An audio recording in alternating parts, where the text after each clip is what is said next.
Merci d'être curieux sur ces questions de chimie biologique. Alors, de la chimie biologique aux biotechnologies, c'est le retour, hein, puisque l'année dernière, donc, on avait eu une première série de présentations autour de ces questions. Alors, c'est quelque chose d'immense, hein. En me lançant dans ce projet, évidemment, je n'avais pas apprécié l'ampleur des approches, des directions possibles, et évidemment, c'est passionnant. Et donc, bien sûr, comme je l'ai fait l'an dernier, et comme je vais le faire cette année, je vais me limiter à un certain nombre de sujets. Évidemment, ce n'est pas exhaustif. Alors, deux choses. Enfin, la première, c'est que on parle de chimie, mais on va parler, donc, quand je dis chimie, c'est qu'on va parler de molécules et de matériaux, mais je parle aussi de biotechnologie, c'est-à-dire, la question, c'est comment la chimie peut contribuer à utiliser le vivant en général. Alors, l'an dernier, ça a été beaucoup une question de cellules. J'ai parlé d'ingénierie métabolique et j'ai parlé de biologie de synthèse. Cette année, ça sera un peu moins des cellules, mais beaucoup plus des molécules, des enzymes, des macromolécules biologiques et leur exploitation dans des applications. Et je l'avais peu fait l'an dernier, mais cette année, ça sera quand même... Et, bon, comme vous le savez, c'est une question qui m'intéresse depuis longtemps, la question des nouvelles technologies de l'énergie. Donc il va y avoir un certain nombre de ces cours qui vont porter sur justement la chimie biologique et la biotechnologie autour des technologies de l'énergie. Et donc je vais revenir à des choses que vous avez déjà entendues dans le passé, notamment à travers les enzymes clés du vivant pour l'énergie. Et c'est ce que vous voyez dans ce programme. Deuxième remarque, c'est que bon, le programme, vous l'avez, c'est affiché à l'entrée du collège. Pour des raisons simplement de calendrier de mes invités, ce programme n'a pas une très très grande cohérence, c'est-à-dire que vous voyez biotechnologie pour le stockage d'énergie qui apparaît de façon non linéaire, vous voyez le 16 mars, mercredi prochain. On veut parler de microbes et des électrodes, mais on va parler de stockage d'énergie, et puis là, on ne va pas en parler, et puis on y revient ici. Donc bon, voilà, c'est simplement parce que j'essaye de mettre en cohérence mes invités. Hein, comme vous le savez, il y a un séminaire qui suit le cours. Donc d'adapter les sujets des séminaires avec les sujets du cours. Ça ne marche pas toujours, mais bon, c'est pas grave. Alors, aujourd'hui, j'ai choisi de vous parler de nanotechnologie, d'une certaine façon, de nanobiotechnologie, pour plusieurs raisons, parce que, comme vous allez le voir, il y a énormément de choses qui se produisent à l'heure actuelle dans ce domaine, donc combinant à nouveau hein, des objets biologiques et de la chimie. D'autre part, parce que je vais insister un peu plus sur l'aspect nanophile conducteur. Et vous comprenez bien que ça a un rapport avec l'énergie, puisqu'on peut imaginer des bioélectrodes qui sont basés sur ces conducteurs, ces objets conducteurs un peu particuliers. Et puis vous voyez, je parle de prions, ça paraît un peu curieux d'aller du prion au nanophile conducteur, mais vous allez voir pourquoi. Et c'est aussi une des raisons pour lesquelles je me suis intéressé à ce sujet, c'est parce qu'il s'avère qu'avec Vincent Forge, au CEA à Grenoble, nous avons démarré des études justement de fibres amyloïdes, dont je parlerai, comme support de matériaux conducteurs pour faire des biomatériaux conducteurs assez originaux. Voilà. Alors on sera tout de suite dans le domaine de l'énergie, mais je présenterai Nicolas Manot tout à l'heure avec le sujet du séminaire suivant sur les biopiles enzymatiques. Voilà. Alors, premièrement, une petite idée de ce dont on parle quand on parle de nano-objets. Alors, les nano-objets, ce sont des choses qui ont beaucoup été discutées dans cette maison parce que, par exemple, Clément Sanchez, donc titulaire d'une autre chaire de chimie ici au Collège de France, et peut-être sans doute Jean-Marie Tarascon aussi, ont beaucoup parlé de nano-objets. Alors, je vais faire une petite introduction là-dessus, mais je viendrai assez rapidement sur une classe de nano-objets particulière qui sont les nanophiles. Voilà donc une échelle de taille d'objets. Vous voyez donc au niveau macroscopique, voilà, nous sommes, nous, dans le domaine des mètres, et puis un atome, c'est de l'ordre de 0,1 nanomètre. Et quand on parle de nano-objets, eh bien, on parle de quelque chose qui est entre 1 et 100 nanomètres. Et évidemment, tout de suite, on voit qu'il y a des tas d'objets biologiques qui sont dans ce monde-là. Donc, d'une certaine façon, toute la biologie moléculaire est dans le nanomonde. Vous voyez qu'il s'agisse de molécules, de macromolécules comme l'ADN, mais également d'organismes vivants, entre guillemets, comme un virus, si je définis 100 nanomètres comme la limite de la taille. Donc ce sont des objets, comme vous voyez, très très petits, hein, si vous réalisez ce que c'est qu'un nanomètre. Et donc, en gros, peut-être pour simplifier, un nano-objet, on peut le définir comme un objet qui a au moins une dimension qui est inférieure à 100 nanomètres. Donc on parle de nano-objets, y compris de nanophiles, par exemple, qui sont très longs, mais qui ont un diamètre. Donc là, c'est 2 dimensions qui sont inférieures à 100 nanomètres.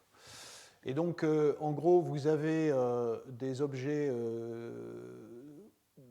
voilà, comme des nanoparticules. Par exemple, les choses classiques, ce sont des nanoparticules d'oxyde de titane qui sont très, très utilisées hein, dans tout un tas d'applications et dans l'industrie. Donc ça, ce sont voilà, des particules, et donc là, c'est pratiquement les 3 dimensions qui sont inférieures à 100 nanomètres. On peut imaginer une sphère qui a des dimensions inférieures à 100 nanomètres. Donc vous avez tout un tas de choses qui sont de cet ordre-là. Donc j'ai dit dioxyde de titane, alumine, noir de carbone, enfin, etc., etc. Beaucoup de particules de notre environnement peuvent être mises dans cette classe-là. Après, il y a des choses un peu plus élaborées. Nanofibres, nanotubes, nanofilaments, nanobâtonnets. On peut parler, enfin peut-être ce qui est le plus connu, ce sont les nanotubes de carbone qui sont dans cette famille-là. Et en gros, vous avez voilà, une section, donc 2 dimensions qui sont entre 1 et 100 nanomètres. Et puis ça peut être de choses très très longues, enfin très longues, vous voyez, de plusieurs microns. Et puis ensuite, vous avez ce qu'on appelle des nanophiles, des nanocouches, des nanorevêtements. Et là, c'est qu'une seule dimension, l'épaisseur par exemple, qui est en dessous de 100 nanomètres, et vous avez une surface, donc 2 dimensions supérieures à 100 nanomètres. Bon. En gros, on peut classer les choses comme ça. Donc à nouveau, on retrouve cette classification, vous voyez, nanoparticules, nanofibres et nanosurfaces, nanocouches.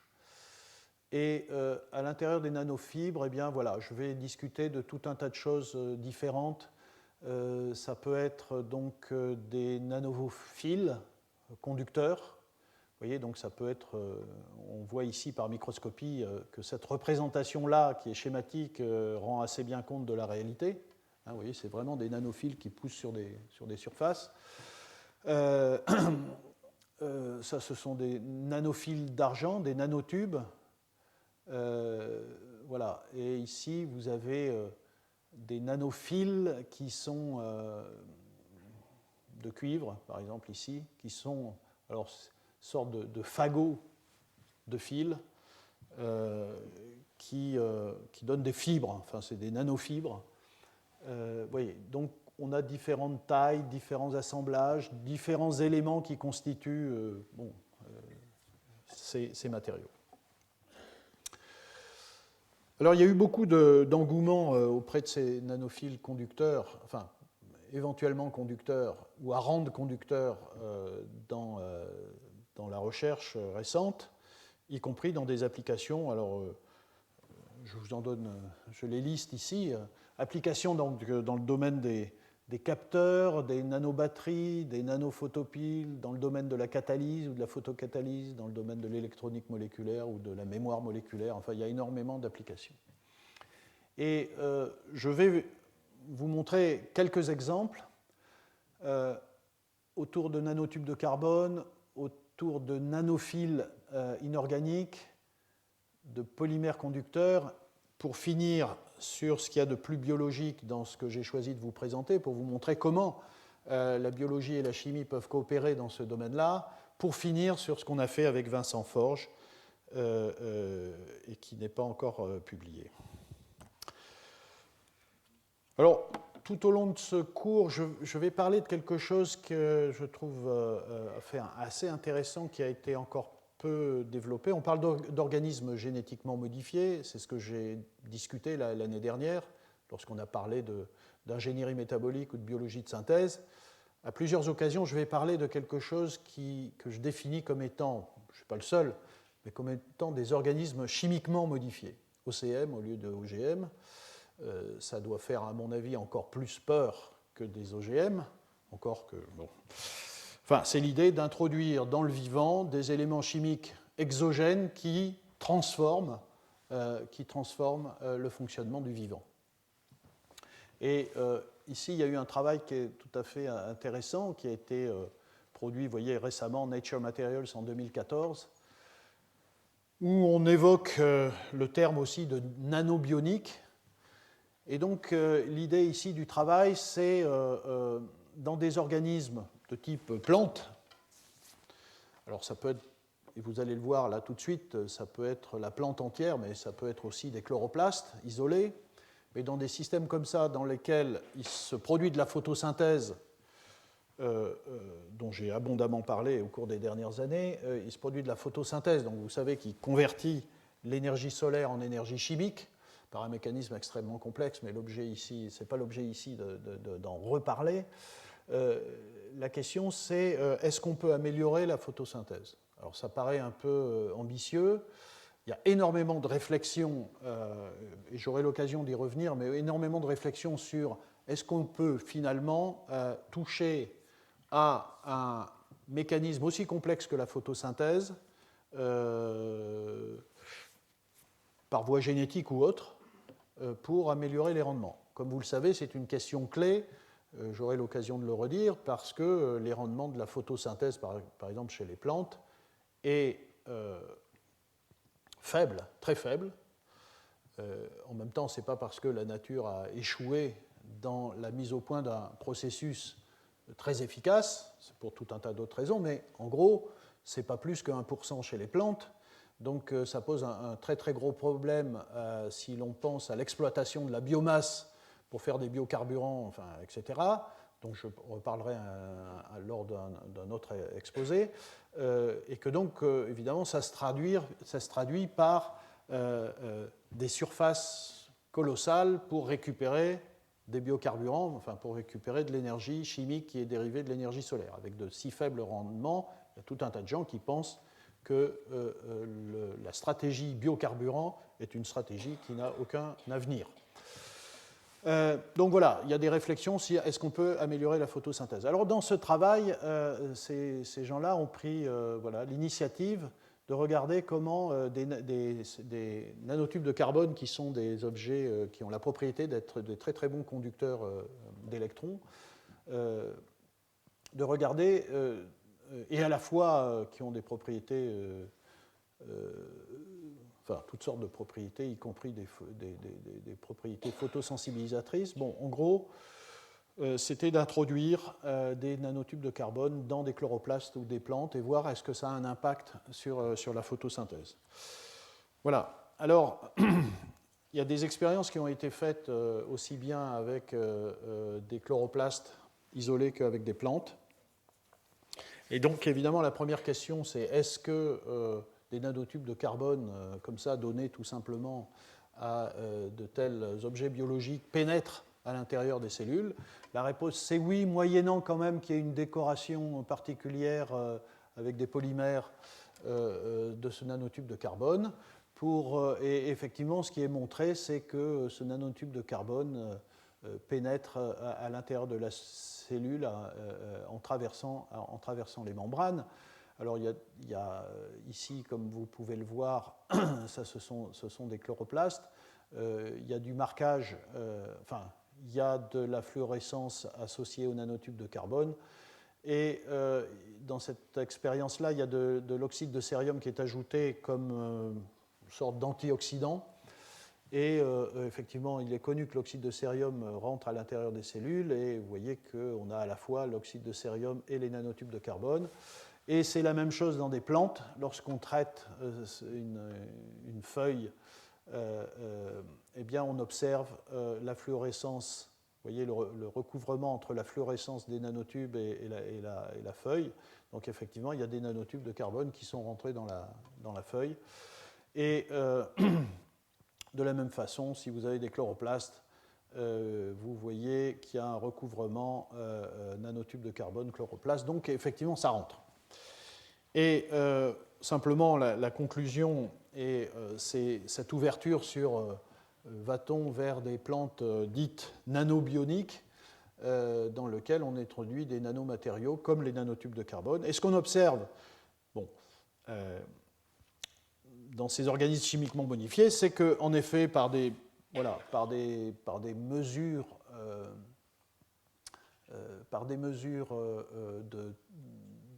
de transfert d'électrons, donc ici c'est un colorant qui mesure la réduction, enfin qui est réduit et qui mesure le pouvoir réducteur du système.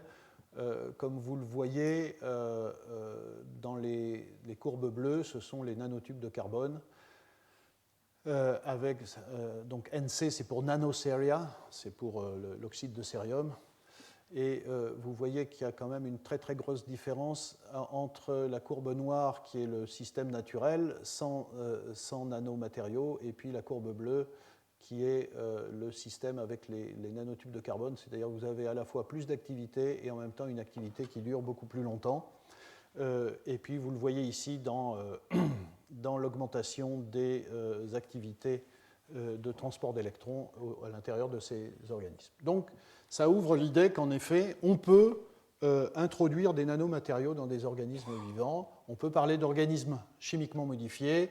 Alors, vous comprenez bien qu'il faut faire attention parce que, évidemment, on est en train de parler de modification du vivant qui, ici, n'est pas d'ordre génétique, comme dans les OGM, mais qui est d'ordre chimique avec des nanomatériaux dont on peut considérer qu'ils introduisent un élément potentiel de toxicité. Évidemment, il y a toute la question de la sécurité de ces matériaux, de ces organismes vivants dont je ne parlerai pas. Je vais juste dire un mot sur ce travail aussi récent dans lequel, à partir de chimie relativement simple, vous voyez des polymérisations de ce butadiene, on peut faire un polymère qui est coloré, donc qui a des propriétés photosensibilisatrices, qui s'organise en nanophiles, que vous voyez ici par microscopie. Et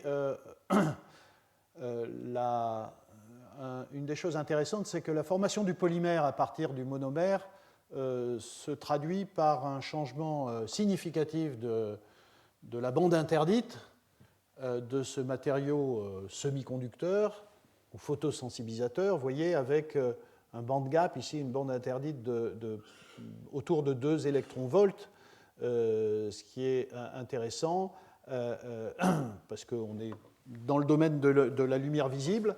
Et vous voyez que, d'une part, la bande de valence est suffisamment oxydante pour tirer les électrons de l'eau, et la bande de conduction est aussi suffisamment énergétique, suffisamment réductrice pour transformer de l'oxygène en radicaux oxygénés.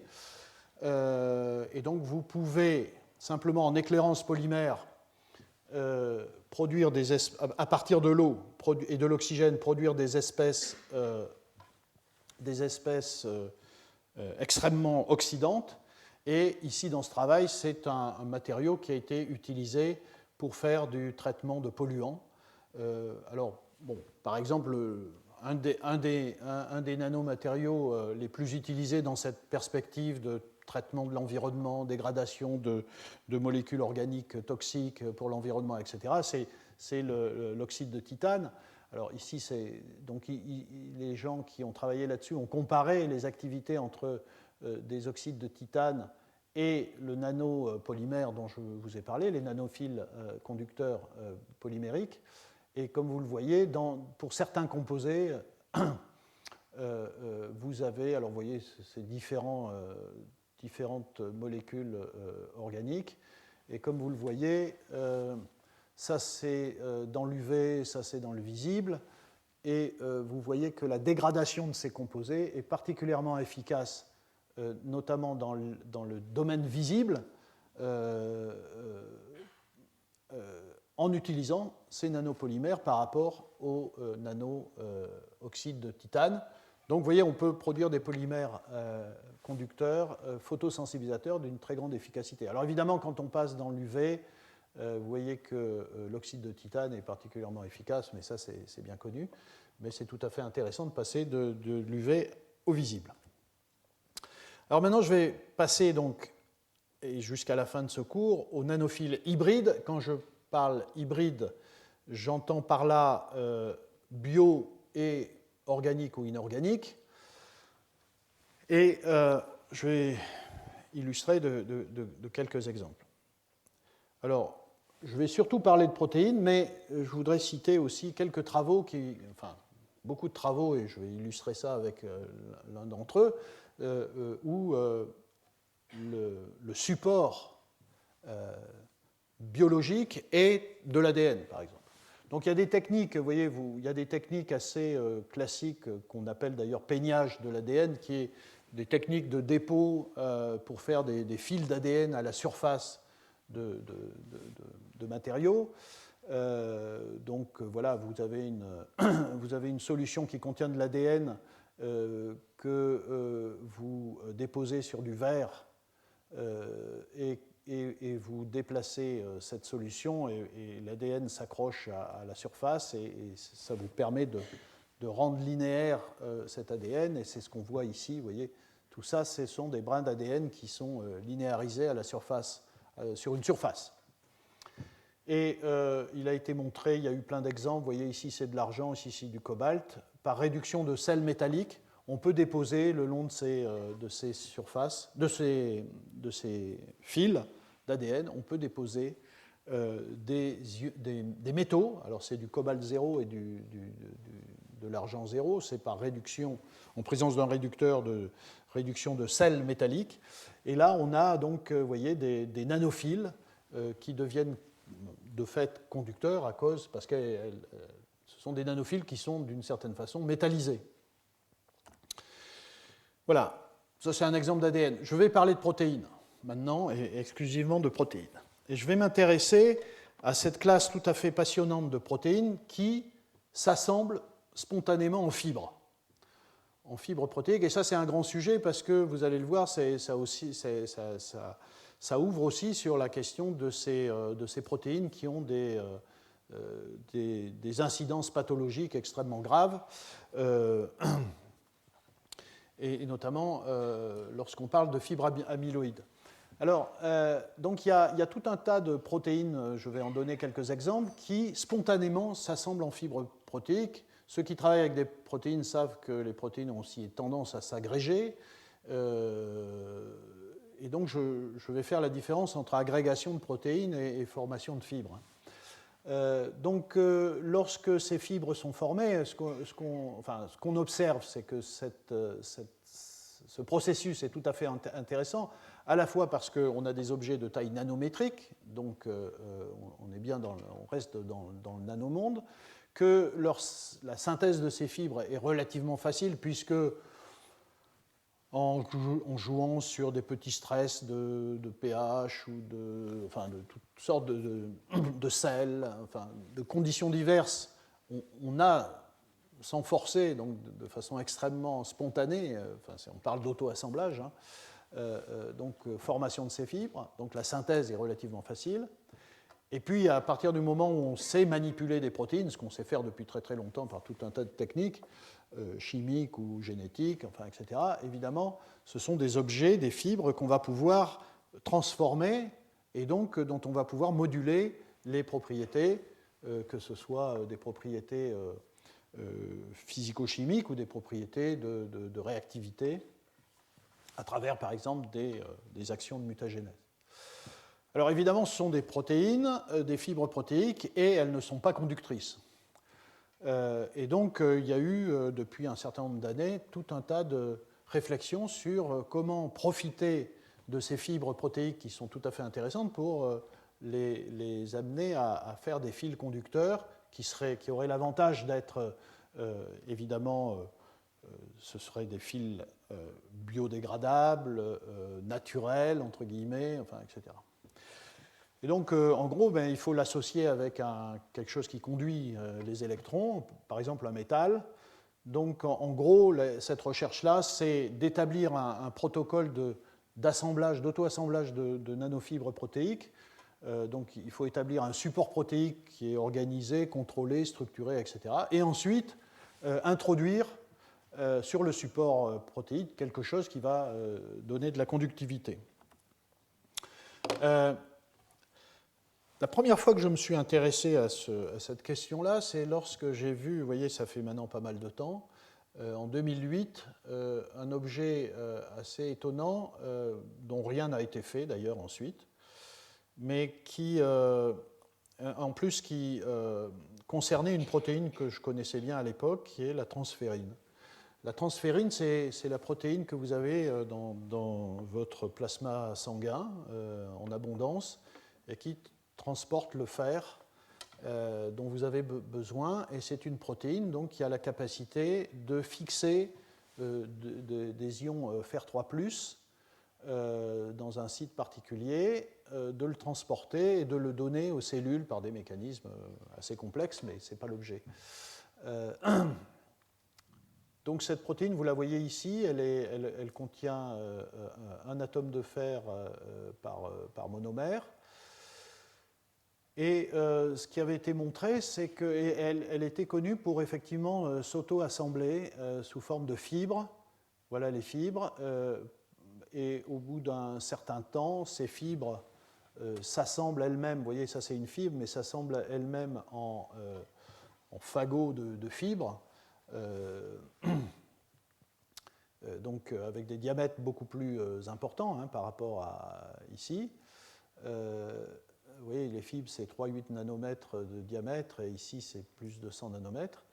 Et ce qui était tout à fait intéressant dans cet objet, qu'à l'époque, on avait un peu regardé, mais on n'en a rien fait finalement, c'est d'observer que le fer, au cours de ce processus, était mobilisé pour s'organiser de façon spontanée en clusters d'oxyde de fer assez régulièrement le long de la fibre protéique. Alors ça c'est intéressant parce qu'on a des objets magnétiques ici le long d'une fibre, et donc on a à la fois de l'auto-assemblage de fibres et en même temps de la nanominéralisation. Les ions fer ici se sont transformés en oxyde de fer qui se sont étalés le long de la fibre. Alors ce sont des objets intéressants dont on pourrait étudier peut-être des propriétés magnétiques intéressantes. Voilà, maintenant je vais parler presque exclusivement de ça.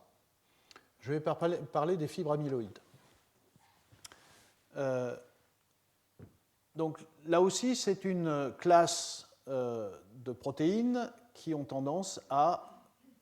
Alors, voilà, ce sont des protéines qui sont des protéines, donc bien organisées sur le plan tridimensionnel, et qui ont la propriété, sous l'effet de certaines conditions, ça peut être des effets de stress, ça peut être de la mutation, ça peut être des effets de pH, enfin à nouveau des conditions physico-chimiques tout à fait particulières, ont la propriété de se déplier, donc de passer par des intermédiaires dépliés qui, soit, on le montrera dans une autre figure, conduit à une agrégation, à une précipitation, mais sous forme non organisée, et quand vous en êtes là, vous pouvez jeter votre protéine, ce qui est toujours désagréable quand on a mis du temps à purifier cet objet. Mais dans certaines conditions et avec certaines séquences, et on parle du domaine prion, c'est-à-dire des séquences spécifiques assez courtes qui conduisent à cette organisation d'agrégats de feuillets bêta. Vous avez des feuillets bêta qui s'organisent, qui, par des interactions de toutes sortes, y compris liaison hydrogène, interactions hydrophobes, enfin, etc., donnent des feuillets bêta intramoléculaires qui ensuite, par les mêmes types d'interactions, s'associent entre elles, feuillet bêta avec feuillet bêta, pour donner, à travers donc des interactions intermoléculaires maintenant, pour donner des allongements de fibres, et c'est ça les fibres amyloïdes, avec des diamètres, vous voyez, qui sont bien dans le nanomonde de l'ordre d'une dizaine de nanomètres, et qui peuvent être très, très longs. Ces fils peuvent être très longs, de plusieurs microns. Voilà, donc ça c'est une autre façon de présenter les choses. Vous voyez, à nouveau, vous avez des protéines que vous avez purifiées, très, très bien organisées. Vous les dénaturez, et puis ça donne de l'agrégation, et là c'est mort. Mais si vous arrivez... oui, alors il y a le phénomène de précipitation contrôlée, bon, ça c'est une autre chose, mais ça c'est mort. Par contre, vous pouvez trouver des conditions dans lesquelles ces protéines dépliées, comme je l'ai dit, donnent des nanophiles à travers ces interactions de feuillets bêta, c'est pour ça qu'on appelle ça des bêta-amyloïdes. Et voilà donc ces fameuses fibres. Et l'idée qui est apparue récemment, parce que ces fibres amyloïdes, comme vous allez le voir, sont surtout réputées par les effets pathologiques majeurs qu'elles fournissent dans le vivant, ces objets ont été considérés comme intéressants, comme fils naturels, biodégradables, etc., si on arrive à les fonctionnaliser pour en faire quelque chose. Parce qu'une protéine comme ça, sous forme de fibre, ça n'a pas beaucoup d'intérêt si on ne les fonctionnalise pas pour en faire quelque chose. Et donc, il y a eu énormément de travaux pour faire de la catalyse, faire de l'imagerie, faire des fils conducteurs à partir de ces objets. Voilà, ici, une longue liste de différentes protéines. Alors, vous ne voyez peut-être pas très bien, mais pas la peine de rentrer dans le détail. Il y a la fameuse protéine prion, il y a des choses qui sont très très connues, et comme le lysozyme par exemple, qui a tendance à donner aussi des fibres, qui est très connue, c'est la première protéine qui a été cristallisée dans l'histoire de la cristallographie des protéines. Mais vous voyez, toutes ces protéines, lorsqu'elles conduisent à des fibres amyloïdes, conduisent à des pathologies sévères qui sont indiquées ici. Et notamment, vous retrouvez la maladie d'Alzheimer, et puis tout un tas d'amyloïdoses diverses qui peuvent parfois être extrêmement graves et donc conduire à la mort du patient. Et donc ces protéines ont été très, très étudiées, et en gros, voilà, ce que je vais appeler le domaine prion, eh bien, ce sont ces séquences qui ont tendance à produire des feuillets bêta qui ensuite polymérisent pour donner des fils protéiques. Voilà, alors après, comment on peut fonctionnaliser ça et qu'est-ce qui a été fait d'intéressant très, très rapidement sur le sujet. Bon, en gros, vous pouvez, par exemple, c'est ce qui a été fait ici, vous pouvez modifier la protéine pour introduire, par exemple par mutagénèse, des sites de fixation de métaux et ensuite laisser par auto-assemblage former ces fibres et faire apparaître à la surface de ces fibres des sites qui permettent d'accrocher des métaux, là à nouveau par déposition réductrice de sels métalliques. Voilà alors quelques exemples. Ici, c'est un des tout premiers exemples où, vous voyez, c'est le domaine prion d'une protéine de la levure. Et il y a ici un acide aminé qui a été transformé en cystéine, justement, pour accrocher des atomes d'or. Et vous voyez que donc, c'est une protéine qui constitue le support. Ça fait un fil dans lequel sont accrochés des atomes d'or, et que vous voyez ici par microscopie. Et ce qui est observé, c'est que lorsque vous faites pousser ces fibres entre deux électrodes, vous êtes capable de faire des mesures de conduction de ces objets. Et effectivement, ce qu'on observe, et je ne rentre pas dans le détail, mais la conclusion de ce travail, c'est qu'après dépôt de ces atomes d'or sur la surface de la protéine, vous avez quelque chose, un objet qui se comporte un peu comme un métal, mais c'est le long d'un fil, et donc vous avez de l'excellente conduction électrique. Vous pouvez faire ça avec des tout petits peptides.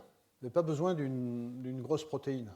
Vous faites ça avec un peptide, vous voyez ici c'est 3 et 3, 6 et 2, 8, octapeptide, qui est dérivé, donc c'est un domaine prion d'une protéine d'un adénovirus.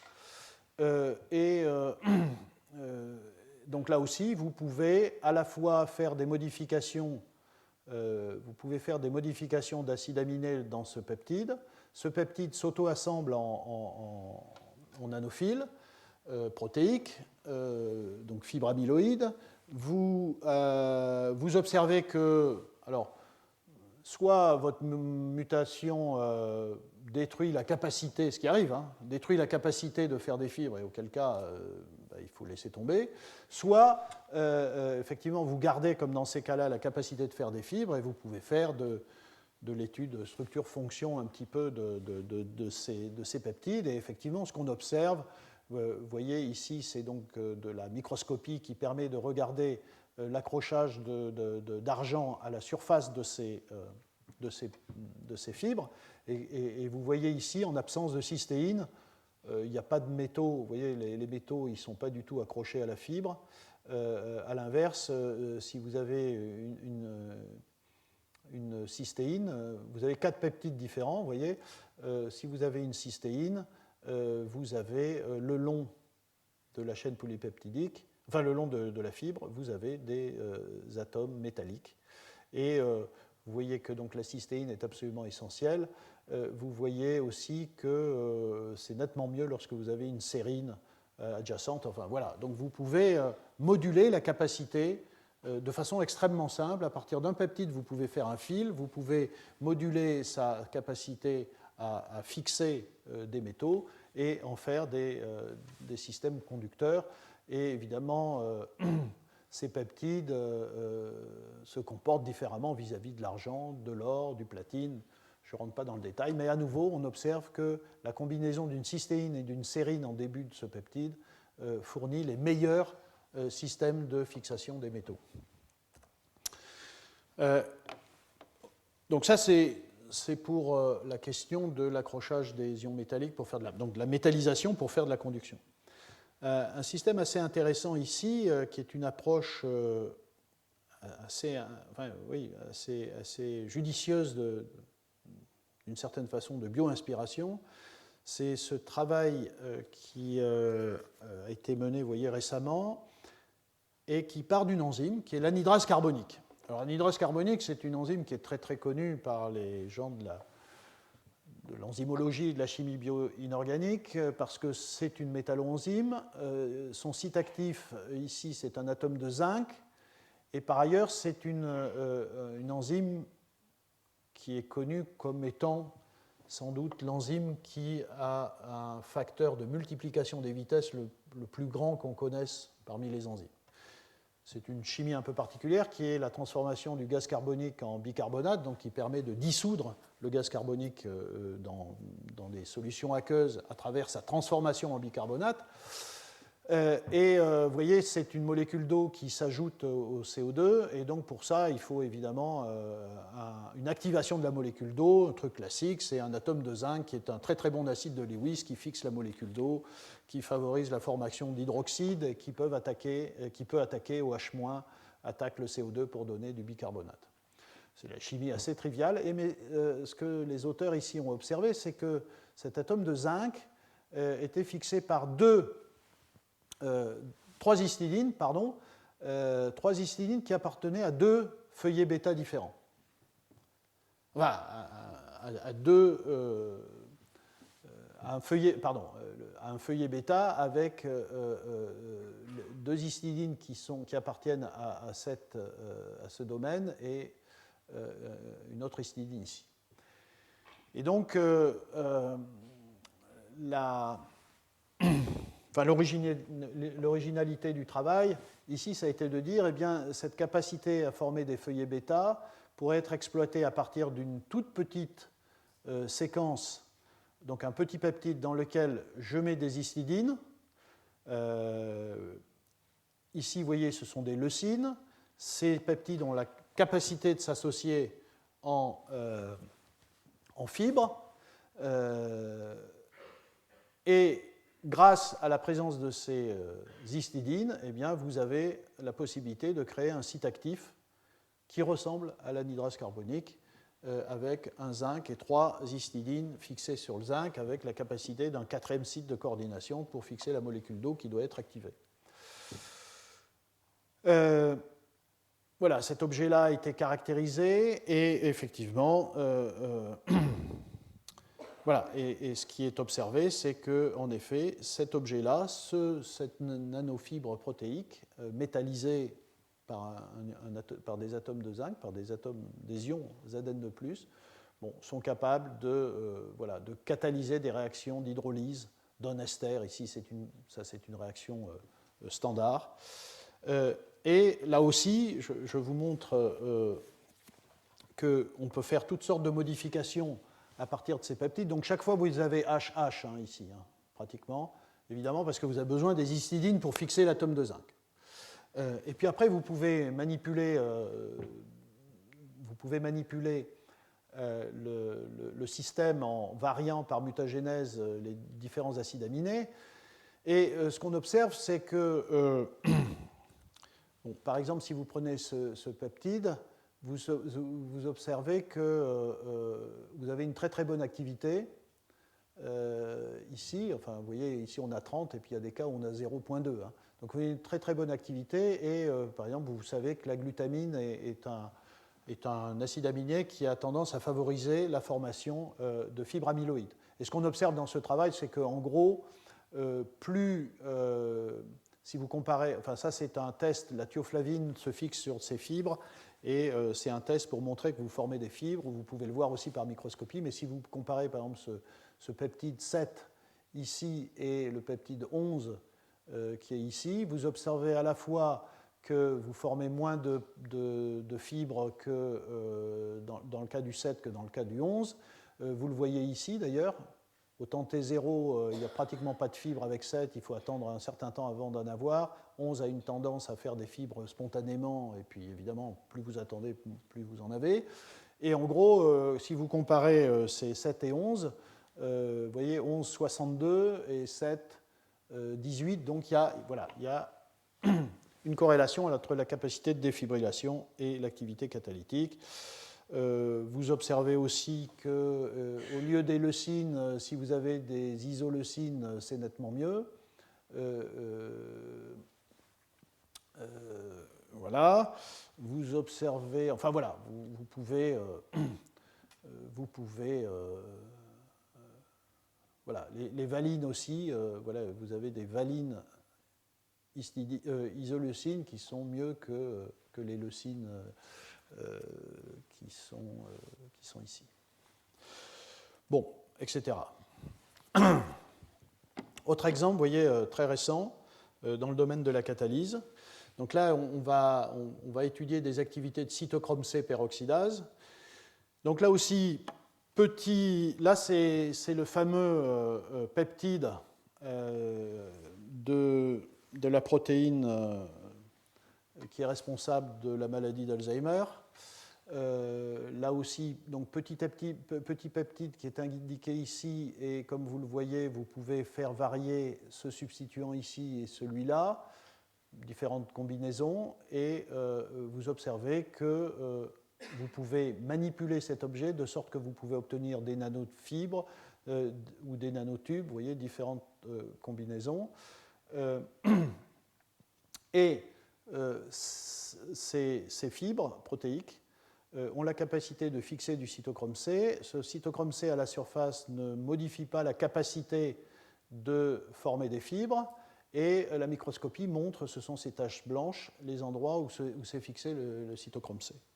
Et ce qu'on observe, c'est que dans la mesure où ces fibres sont solubles dans des milieux organiques, on peut à ce moment-là faire quelque chose que les biochimistes aimeraient parfois faire souvent, notamment dans des applications biotechnologiques, c'est utiliser des enzymes dans des milieux organiques. Et bien là, ça marche, c'est-à-dire qu'on travaille dans un milieu purement organique et on étudie par exemple l'oxydation de ce pyrogalol. Donc c'est une activité dont cytochrome C peroxydase, puisqu'on utilise ce peroxyde d'hydrogène. Et comme vous le voyez, si vous avez, voilà l'activité cytochrome C peroxydase dans l'eau, elle est de 1. Et puis voilà différentes combinaisons, différents peptides, et vous avez multiplié par 450 l'activité cytochrome C peroxydase en milieu organique grâce à cette fixation sur des nano-objets protéiques. Donc vous voyez, et le solvant organique, vous voyez ici c'est du toluène. Bon, il y a plusieurs modifications, je ne rentre pas dans le détail pour expliquer l'aspect, la corrélation structure-activité de ces objets. Vous voyez que différentes séquences donnent différentes activités, mais voilà, on a créé un système qui devient soluble en milieu organique et qui est capable de faire de la catalyse en milieu organique, et c'est une protéine. Maintenant, pour terminer, je voudrais vous parler du fait que des nanophiles conducteurs, ça existe dans le vivant. Ce n'est pas uniquement une vue de l'esprit des chimistes. Et il y a, disons, une dizaine d'années, on s'est aperçu que certains organismes, de micro-organismes, des bactéries, mais aussi des cyanobactéries, vous allez voir, enfin, un certain nombre d'organismes, établissaient, et ça c'est donc de la microscopie, synthétisaient, produisaient des fils, dont vous allez voir de quoi ils sont constitués, qui s'échappent de la bactérie. Ici, dans ce cas-là, elles vont vers une autre bactérie, donc on imagine bien qu'il s'agit d'un processus de connexion, de coopération entre bactéries. Mais il y a aussi des fils qui ne vont pas à une autre bactérie, et en particulier.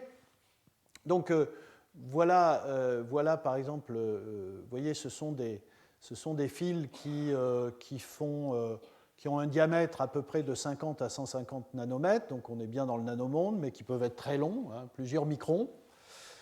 Donc ici, par exemple, c'est une de ces fibres qui a été analysée par AFM, je crois, et puis on voit l'épaisseur du fil là, qui est déposé sur une surface. Et ce dont on s'est aperçu, c'est qu'en particulier, ce sont des choses qui se produisent chez des micro-organismes anaérobies, et en tout cas chez les organismes aérobies qui sont mis en anaérobiose.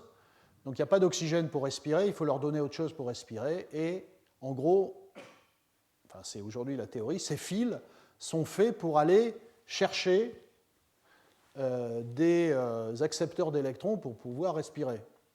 Et en particulier, certains micro-organismes qui fonctionnent en aérobiose vont chercher un accepteur d'électrons de type, dans le sol, de type oxyde de fer pour pouvoir respirer sur des oxydes de fer. Et ça nécessite évidemment qu'il y ait une capacité de transfert d'électrons pour réduire ces oxydes de fer, comme les organismes aérobies ont besoin de transférer des électrons à de l'oxygène pour respirer.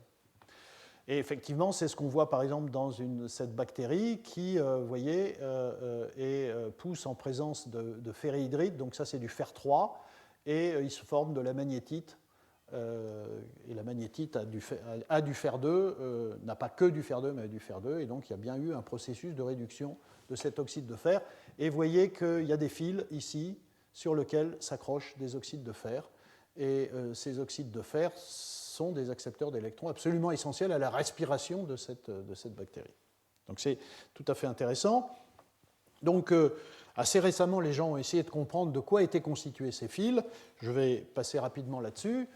En gros, on s'est aperçu, si vous voulez, qu'il y a certaines protéines, ici MTRC, OMCA, GSPD, qui étaient très importantes pour ces transferts d'électrons et pour cette respiration sur oxyde de fer, ferrique.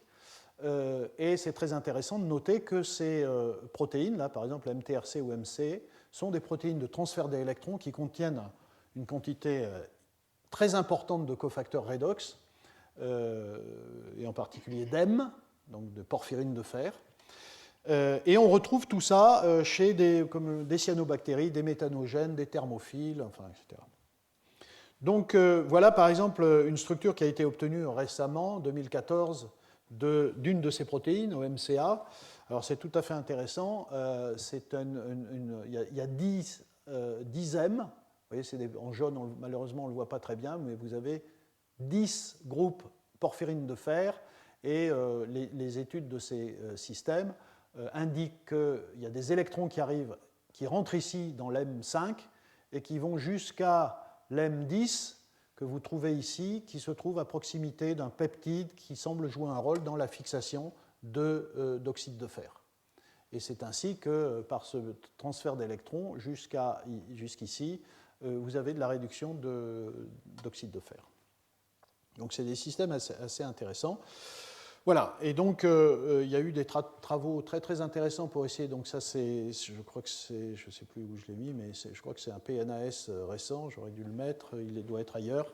Mais en gros, bon, il y a eu tout un tas de marquages pour essayer de comprendre de quoi étaient faits ces fils. Et en gros, ces fils, donc, vous voyez ici des bactéries, et vous voyez apparaître petit à petit les fils. Les fils qui sortent de la bactérie et qui vont jusqu'à une autre bactérie d'ailleurs, hein, vous voyez. Donc ça c'est avec des techniques de marquage de protéines. Si vous avez du marquage de respiration, vous voyez que lorsque vous mettez cette bactérie en aérobiose et ensuite en anaérobiose, vous voyez apparaître ce fil qui montre bien qu'il y a de la respiration sur ce fil. Et en effet, si vous prenez une bactérie qui n'est pas capable de produire des fils, eh bien, en gros, vous ne voyez rien ici. Et si vous prenez une bactérie qui a tendance à produire des fils, dès que vous vous mettez en anaérobiose, vous avez production de fils. Donc c'est vraiment une question de respiration en anaérobiose. Vous observez que les nanophiles sont des extensions de la membrane, c'est-à-dire les protéines qui étaient présentes dans la membrane, on les retrouve ensuite après dans le fil. Vous observez que, pareil, lorsque vous avez un marqueur de membrane comme cette molécule-là, je ne rentre pas dans le détail, mais un marqueur de bicouche lipidique, vous voyez que dès que le fil se forme, voilà, le marquage est là. Et puis, ces nanophiles contiennent aussi des composants périplasmiques. Et ça, dans cette bactérie, vous introduisez une GFP avec une séquence signal pour export du périplasme. Et ce que vous observez, c'est qu'effectivement, le marquage est observé ici. Donc, vous avez des composants périplasmiques qui sont dans ces fils. Et enfin, dernier point, pour aller vite, là aussi, les protéines, donc grâce à des anticorps, les protéines MTRC et EMCA, qui étaient dans la membrane, sont partie intégrante des nanophiles. Je vais vite. Et en fait, le schéma qui est proposé est le suivant, c'est-à-dire que vous avez des systèmes de transfert d'électrons extrêmement complexes, notamment des cytochromes décaémiques, qui sont fichés dans la membrane, et à un moment donné, cette membrane s'ouvre et se prolonge par synthèse de tous les composants. Dans la partie périplasme est ici, elle continue. La membrane s'étend des deux côtés, évidemment c'est fermé, hein, là, et vous retrouvez tous les systèmes de transfert d'électrons. Et en gros, vous avez la capacité donc d'envoyer des électrons à très longue distance tout le long du fil, et donc vous avez un fil protéique très conducteur grâce à la présence de ces protéines décaémiques. Enfin, je trouve ça assez fabuleux comme système. Et c'est sans doute ce qui permet, donc, en effet, à la bactérie qui quand même n'a pas une capacité de bouger énormément, d'aller chercher des accepteurs d'électrons très loin en créant ces fils conducteurs. Voilà. Et ça, vous voyez, ici je donne quelques exemples, on les voit, ces fils, cyanobactéries, des thermophiles, des méthanogènes, enfin, etc. Ça a été observé donc, de façon très générale. C'est un mécanisme assez général du vivant d'aller produire des fils conducteurs hors de la cellule. Alors avec Vincent Forge, qui est ingénieur au CEA, on s'est dit, inspiré par ce système, on pourrait inventer des nanophiles protéiques conducteurs un peu basés sur ce système-là. Et c'est ce qu'on a fait. Donc Vincent est un spécialiste de ces protéines bêta-amyloïdes, de ces fils protéiques. Donc l'idée, c'est, bien, vous prenez une protéine peptide ou protéine qui a un domaine prion. Donc, vous vous rappelez, c'est ces séquences qui permettent de faire des feuillets bêta intermoléculaires pour faire des fibres protéiques. Si on pouvait accrocher sur cette protéine une protéine redox, on a vu le cas ici avec les protéines naturelles, ça peut être des M, ça peut être autre chose, vous allez voir, ça sera autre chose dans ce cas-là. Vous pouvez produire un monomère, un objet qui a à la fois la capacité de faire des fibres, donc des fils, et de créer le long de ce fil, grâce à cette chimère, des centres redox. Et il faut évidemment que ces centres redox soient suffisamment proches les uns des autres pour pouvoir évidemment assurer une conduction électrique le long de la protéine. C'était notre idée, en se disant, est-ce qu'on peut faire un objet comme ça qui serait conducteur, évidemment biocompatible, biodégradable, la synthèse est facile, c'est bio-inspiré parce que c'est la connaissance de ces fils protéiques naturels qui nous a amenés à ça. Voilà, notre choix, il fallait bien partir de quelque chose. Vincent, son idée, c'était évidemment une protéine prion qu'il connaissait, qui vient d'un champignon filamenteux. C'est une séquence de 71 acides aminés qui est responsable de fibres amyloïdes. L'intérêt de ce système, c'est qu'il a été étudié par... Il n'y a pas de cristallographie de ces systèmes, mais il y a eu de la RMN. Il y a eu un papier qui a été publié en 2008 dans Science, qui a permis d'avoir une information sur la structure de cet objet. Et donc, vous l'avez ici.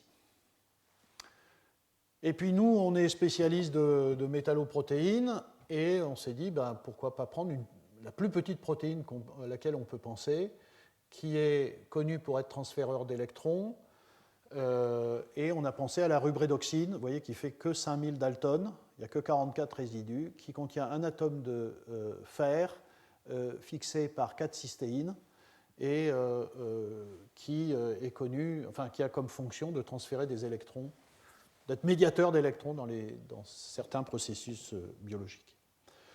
Voilà. Donc, bon, je n'ai pas le temps de rentrer dans les détails. On a fait par génie génétique l'objet.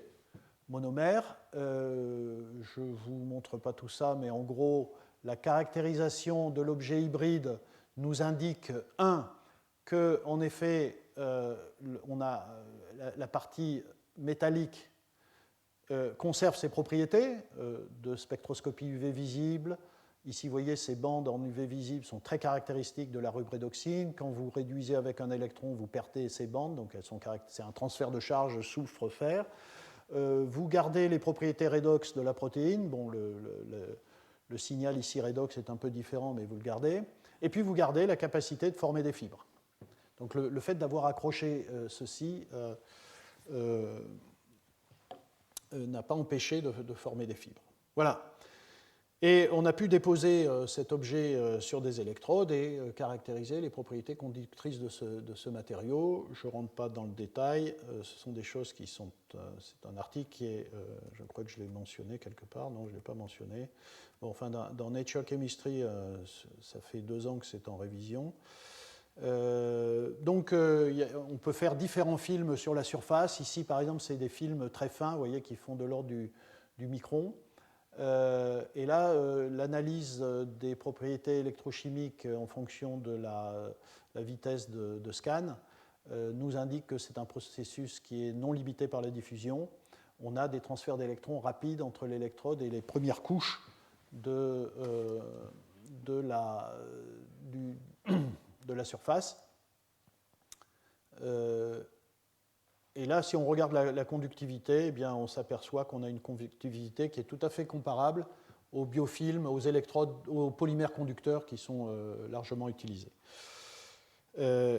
Avec des films un peu plus grands, là aussi, je n'ai pas le temps, mais et c'est un sujet assez difficile. En gros, on essaye donc, vous voyez qu'avec des films plus épais, parce que les fibres maintenant s'associent en gros paquets, vous voyez.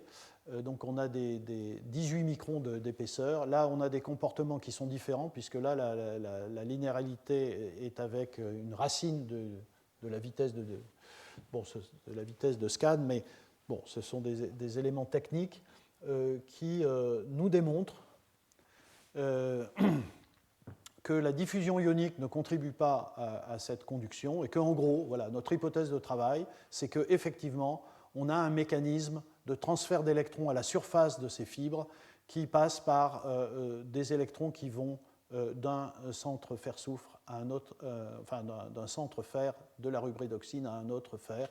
Et en gros, on a mesuré, d'après des modèles, qu'on a une quinzaine d'angstroms de distance entre 2 atomes de fer. Et voilà, ça peut suffire à ce qu'un mécanisme de ce type-là fonctionne. Et une application, c'est que comme un polymère conducteur organique, on a regardé la capacité de ce polymère, enfin de ces fibres protéiques, de déposer sur des électrodes de carbone, d'accrocher à une lacase. Alors une lacase, c'est une protéine à cuivre qui est capable de réduire de l'oxygène en eau à 4 électrons. Et ces lacases sont très étudiées dans la perspective de faire des bioélectrodes pour, je ne sais pas, tu nous parleras de lacase, ouais, qui sont des enzymes qui sont très très étudiées pour des piles, des biopiles. Et ici, bien voilà, ce qu'on montre, c'est qu'effectivement, lorsque on associe nos polymères protéiques, conducteurs naturels d'une certaine façon, donc polymères conducteurs naturels, même si, enfin naturels au sens où il n'y a que de la protéine, mais évidemment pas naturel au sens où cet objet n'est pas biologique, au sens où il n'existe pas dans un organisme vivant, qu'on l'a purement inventé, eh bien on a un polymère conducteur qui est capable d'être couplé à une enzyme qui catalyse la réduction de l'eau en oxygène, donc réaction, vous savez, qui est extrêmement importante pour les biopiles. Voilà, quelques données pratiques. Encore une fois, tout ça n'est pas publié encore pour le moment, et donc vous avez un effet de catalyse dû à ce polymère conducteur, et j'en ai terminé. Voilà, je voulais vous donner un petit aspect de à la fois de ce qu'on pouvait faire avec des protéines essentiellement, de ce côté assez fascinant de fils conducteurs naturels que je vous ai présentés, notamment liés à la respiration des organismes, et qui peuvent, en effet, et ça a été notre démarche, hein, qui ont été une source d'inspiration pour inventer des choses comme je vous ai présenté à la fin, qui sont relativement peu fréquentes pour le moment.